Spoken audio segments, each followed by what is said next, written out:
Saan ka ba, Jordan? Answer your phone.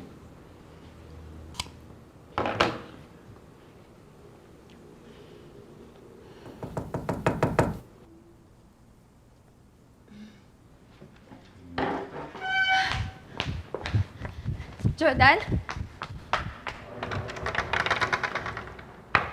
Tigilan mo na ang anak ko! Walang hiya kayong mag-ina. Pwede bang ako ang tantanan ninyo? Hindi kita tatagtagan! Hindi kita tatagtagan! Alam mo? Ha?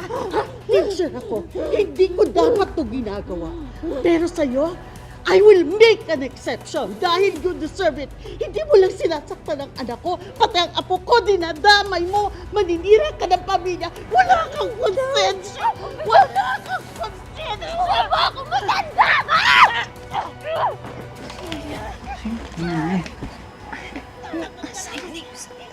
Sino naman yung sumugod na yan? Parang nanay ni Nanay Christy. Hindi ka tatantanan hanggat hindi tumatanim sa isip mo na mali ang ginagawa mo. Hindi ko naman siya masisisi. Ganyan talaga mga nanay pag nagagalit. Mas talaga ng topak ng Shaira na yan. Daming kaaway. Aalugin ko yung utak mo! Aalugin ko yung utak mo! Ayaw ko sa isip! Punong-puno na rin ako sa'yo! Matagal na ako nagtitimpi sa'yong matanda ka. Gusto mo ng basag ulo? Sige, pagbibigyan kita! Sige! Baka kailangan na po natin makialam. Hindi. Huwag. Baka mas lalong lumala ang sitwasyon. Hindi dapat malaman ni Christy na dito tayo nagtatago. Alam mo kung sino ka? Ano?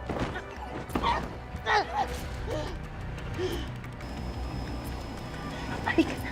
Grabe, oh. Halika na. Pinasa.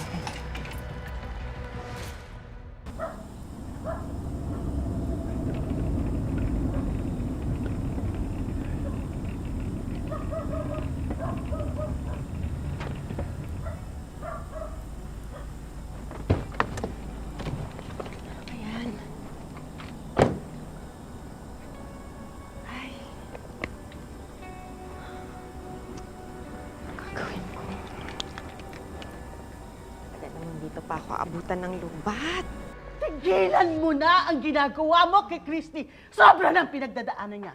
Hindi niya kailangan ng pananakit at pagpapahiya mo sa kanya. Di ba totoo naman na nabuntis naman talaga siya ng ibang lalaki? Hindi niya kasalanan yon. At hindi ko na rin problema yon. Ako, nagmahal lang ako. Bakit masama ba ipaglaban ko si Jordan? Binigyan ka lang ng konting sandali ng pagkakataon. At ngayong nagbalik ang totoong asawa, dapat magkaroon ka ng konting delikadesa. Yun lang! Nakakalimutan ninyo na nagmamahal din ako. May puso din ako, Tita Carmen. Pinakasalan din ako ni Jordan. I invested so much in this relationship. At kung tingin ninyo, mapapasuko ninyo akong dalawa ni Christy. Nagkakamali kayo. Napakaliit talaga ng utak mo, Shaira. Wala ka talagang kahihiyan. Mababa pa sa dura ang moralidad mo. Alika, kakalugin ko yung utak mo, ha? Ha? Halika dito! Tumigil ka na! Huwag kang lalapit. Hindi ako magdadalawang isip na gamitin sa ito.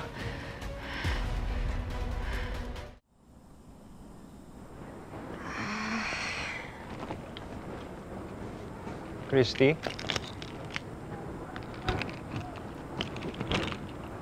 Ngayon, anong ginagawa mo dito? Pupunta sana ako sa inyo para kausapin ka eh. Kaya lang, mukhang naplatan ka. Wala na tayong kailangan pag-usapan pa, Leon. Christy, hindi naman kita po pwedeng iwan sa kapabayaan na lang dito. Hindi mo ba ako narinig? Wala na tayong kailangan pang pag-usapan, kaya iwanan mo na ako. O hindi, huwag mo akong kausapin. Pero hindi kita po pwedeng pabayaan na lang dito at hindi mo ako pwedeng pigilan para tulungan ka at protektahan ka at yung batang yan dahil anak ko din yan.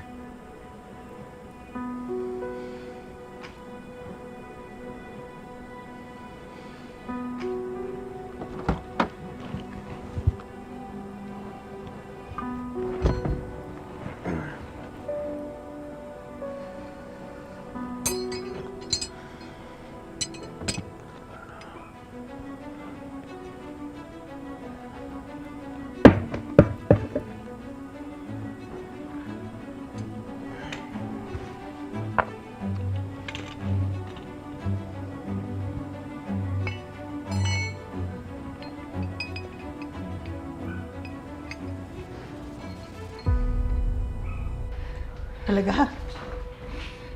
Sige. Sige, saksakin mo ako. Saksakin mo ako. Total matanda na ako eh. I've lived my life. Pwede na akong mamatay kahit na anong oras. Sige, saksakin mo ako. Pero ikaw, bata ka pa. Pag pinatay mo ako ngayon, ang diretso mo sa kulungan. Kawawa ka naman. Ang ending, si Christy at si Jordan pa rin. Ha, ha, ha, ha. Go ahead. Saksakin mo ako. Go. Remember this. Don't hurt my daughter again.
Christy.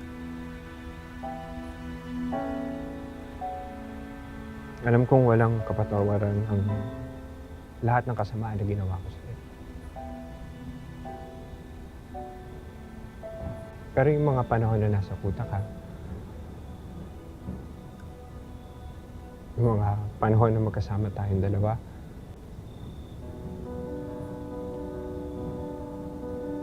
naging masaya ka naman, hindi ba?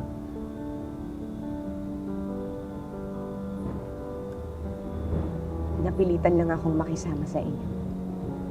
Namuhay bilang isa sa inyo. Para maligtas ko yung sarili ko. Para sa anak ko.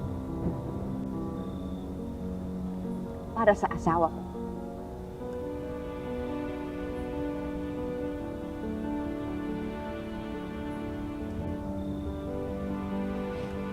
Sasabihin mo ba na nabuo yung anak natin dalawa nang dahil lang sa kasamaan?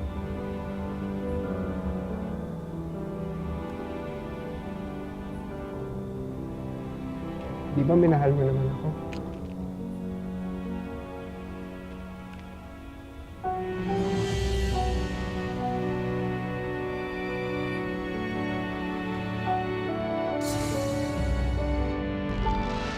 Ha? Nakakatawa ka? naman sinabuyan ng bata? Kung hindi nyo na kaya, magsilayas na kayo! Mga walang kwenta!